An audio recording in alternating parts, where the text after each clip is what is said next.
Good evening, my name is John Green, and this is my floating Eggcitement project, or presentation.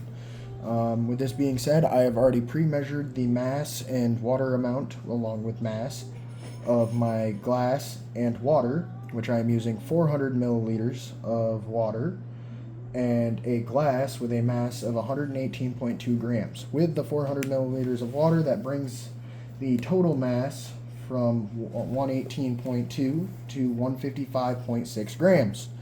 Now, with just base water, no salinity, no salt added, which I will be adding by teaspoons, I'm going to add my water to glass 2 with our egg.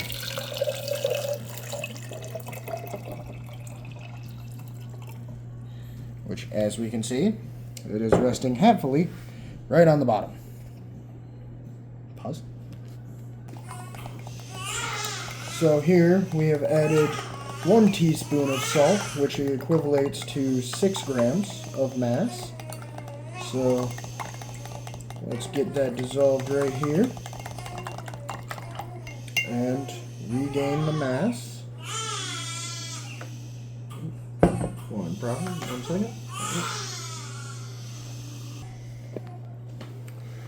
Alright, now seeing that weighed with the glass, not with just fluid, it is about 36.6 grams. Now let's see how it behaves with the egg. Did a teaspoon do what we wanted it to?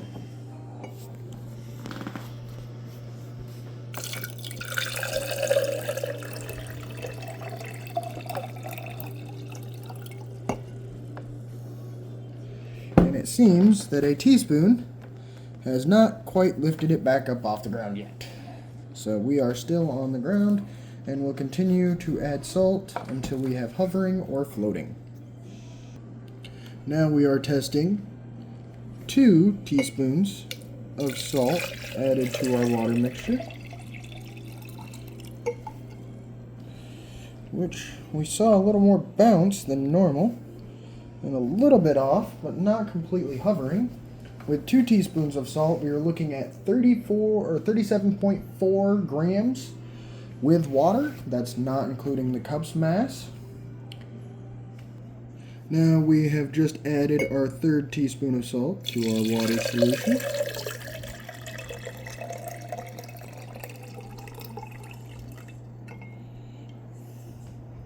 You're not quite hovering. I think once I hit 4 teaspoons, I'm going to go up by 2 teaspoon increments. But as of right now, it's showing no floating, and with the 3rd teaspoon of salt with water mass without the cup, we are at 37.6 grams. Alright, now we are on the 4th teaspoon of salt and water. And yes, I am pausing the video and pre-mixing the salt to save time and make it not as long, even though I am beginning to sound like a broken record.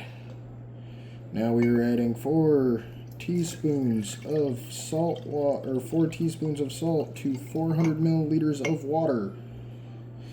Back in, and we do have a little hover. It is not 100% or towards the middle, but it is definitely hovering off the bottom of the glass, which is very cool. Alright, and as I said before, now we will be looking at going up by increments of 2 teaspoons instead of 1.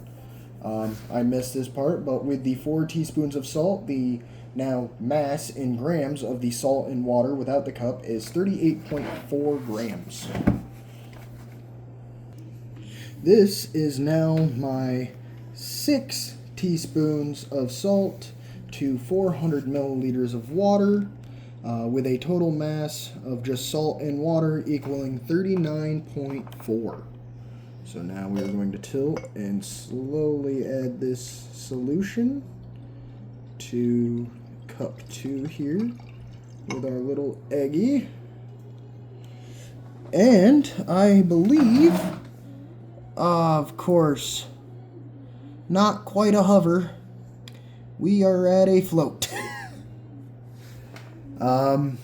Darn, that was more of a jump than I was expecting, which I guess is the point of this experiment, as well as learning the density, is showing what microscopic changes of salinity and other elements to water can affect and change.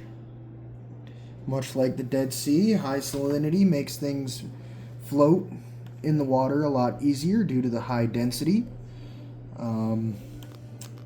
But it also hurts wildlife and the environment itself due to said high salinity. So this is my presentation, my apologies, of floating Eggcitement.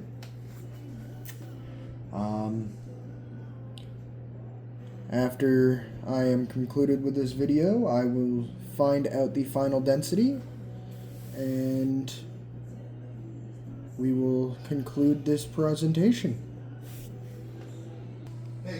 So now to finish it off, after I've done the calculations of density, which is mass divided by volume, with the mass of the salt and water being 39.4 grams and the volume being 400 milliliters, would make the density 0.0985, guessing grams per milliliter, which is less of a number than, say, the Dead Sea, which is a much larger body with a lot more drastic changes to it and a lot higher salinity. But it is a fairly high density, still making it for the egg to float in that small amount of water. I will say, as one of the questions is, do I believe that this experiment was fully precise and accurate? I do not, due to the one difference in weight per teaspoon of salt, being how it varies per spoonful and it's hard to get exact measurements, and water, one, staying in the cup that you're transferring from and leaving the first glass, and two, slight spillage due to no spouts and it being done with glasses. I feel that the numbers have changed, but I do feel that it is a good overall look. It is not necessarily 100% accurate, but it is well enough to show us a roundabout area of what the density of the water and salt solution is. And that will conclude my presentation on the floating Eggcitement. Thank you, and have a wonderful evening.